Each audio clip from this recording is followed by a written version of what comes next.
ओम शांति। आज हम कर्मों की गुह्य गति को जानेंगे। एक कहानी के माध्यम से जानेंगे कि कर्म हमारे जीवन को किस प्रकार से प्रभावित करते हैं। तो चले सुनते हैं एक प्रेरणादायक कहानी। एक बार एक राजा ने अपने दरबार में अपने 3 मंत्री बुलाए। राजा ने उन तीनों मंत्रियों के हाथों में एक एक बैग दे दिया। राजमहल में एक बहुत ही सुंदर बगीचा था। राजा ने तीनों मंत्रियों को उस बगीचे में भेज दिया। उस बगीचे में एक सेब का पेड़ था। राजा ने उन्हें कहा कि आप तीनों को इस बैग में सेब भरने हैं। शाम तक का समय राजा ने मंत्रियों को दिया। वह पेड़ मीठे मीठे सेब के फल से लदा हुआ था तथा उस पेड़ के नीचे बहुत सारे सेब पड़े हुए थे। अब पहले मंत्री के मन में विचार आया कि राजा को क्या पड़ी है कि इस बैग में किस प्रकार के फल हैं।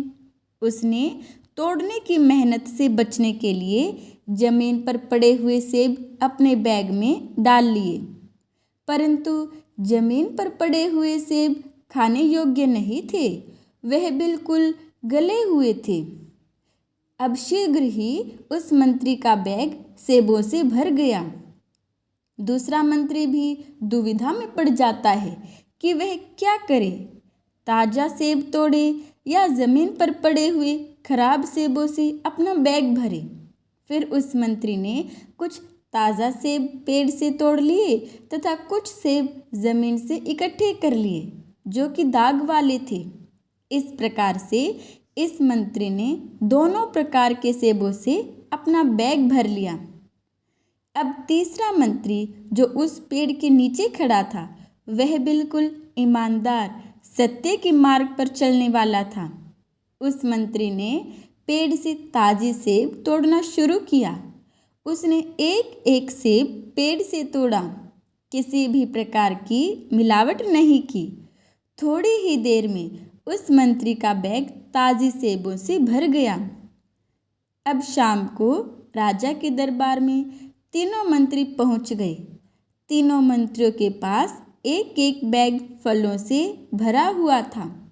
राजा ने उन्हें आदेश दिया कि 1 सप्ताह के लिए आपको एक कमरे में बंद किया जाएगा तथा आपने जो फल इकट्ठे किए हैं 1 सप्ताह के लिए आपको यही फल खाने हैं। अन्य कोई भी खाद्य सामग्री उपलब्ध नहीं कराई जाएगी। अब पहला मंत्री जिसने गले सड़े हुए सेबों से अपना बैग भरा था, भूख में तड़पते बिलखते हुए उसे वही सेब खानी पड़ी। सुबह शाम गले हुए सेब खाने की वजह से वह बीमार हो गया तथा कुछ ही दिनों में उसकी मृत्यु हो गई। दूसरा मंत्री जिसने अपने फलों में मिलावट कर रखी थी, पहले तो उसने तोड़े हुए ताज़े सेब खाए, परंतु बाद में भूख सहन न होने के कारण उसे दाग वाले सेब भी खाने पड़े। खराब सेब खाने की वजह से उसे कई बीमारियां लग गई तथा वह बिल्कुल कमज़ोर हो गया। तीसरा मंत्री बहुत ही सौभाग्यशाली था क्योंकि उसने ताज़े फल अपने बैग में भर रखे थे। उसे 1 सप्ताह के लिए किसी भी प्रकार की कोई समस्या नहीं हुई। वह बिल्कुल स्वस्थ था, उसे कोई बीमारी भी नहीं हुई। कर्मों की यह गुह्य गति हमारे जीवन को इसी प्रकार प्रभावित करती है। यदि कोई मनुष्य पहला मंत्री बन जाए और वह जीवन भर बुरे कर्म करता रहे, सबको कष्ट और पीड़ा पहुंचाए, सबकी बद्दुआओं का पात्र बन जाए, तो उसके जीवन में सुख शांति नहीं आ सकती। उसका जीवन बिल्कुल नीरस हो जाएगा। इसी प्रकार यदि कोई मनुष्य अपने जीवन में अच्छे व बुरे दोनों प्रकार के कर्म करता है, तो उस व्यक्ति का जीवन पूरी तरह नीरस नहीं होता। उसके जीवन में कुछ उतार चढ़ाव जरूर आएंगे। अच्छे कर्मों के फल के रिटर्न में जीवन में तरक्की मिलेगी तथा बुरे कर्मों के फल के रिटर्न में जीवन में उदासी आ जाती है। अब एक ऐसा व्यक्ति जो सदा सबको सुख देता है, श्रेष्ठ कर्म करता है, तो वह जीवन भर आनंदित रहता है। उसने अपने जीवन में दुआएं जमा की हैं, इसलिए उस व्यक्ति के जीवन में किसी भी प्रकार की कमी नहीं रहती।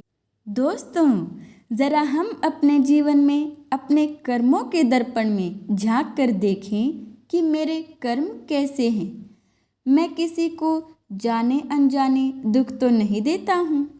जिस प्रकार से जामुन का बीज बोएंगे तो फल के रूप में जामुन ही मिलेंगे। कोई कहे कि सेब मिल जाए, ऐसा नहीं हो सकता। इसी प्रकार हमारे कर्म ही हमारे जीवन का आधार हैं।